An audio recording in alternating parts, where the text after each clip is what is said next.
So ఎంత అదృష్టం చూడండి. ఈసారి గుడి మొత్తాన్ని చూస్తున్నాం. ఇది వచ్చేసి మనకు గడి స్తంభం, ధ్వజస్తంభం. ఇక్కడ పైన ద్వీపం ఉంటది అనమాట, కనపడుతుంది. జూమ్ తీస్తాను మీకు. ఆ దీపం పెళ్లి చేసి ఆ దీపం అంటే కార్తీకాలప్పుడు వెలుగుతూనే ఉంటది కదా, అయిపోయినంత వరకు. ఇది మొత్తం పైనుంచి ఇప్పుడు గుడిని చూడండి. రెండు కళ్ళు దారట్లేదు కదా గుడి అందాన్ని చూడడానికి.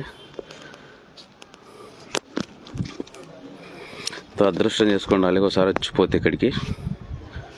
సో ఇన్ని గుళ్ళు ఎక్కడ ఏ టెంపుల్లో ఉన్నాం అనమాట. ఒక్కరోజు కాదు హిస్టరీ. ఇది 1300 సంవత్సరాల చరిత్ర కలిగినటువంటి గుడి అనమాట ఇది. సో ఎంతో అదృష్టం ఉంటేనే మనం చూడగలుగుతున్నాం.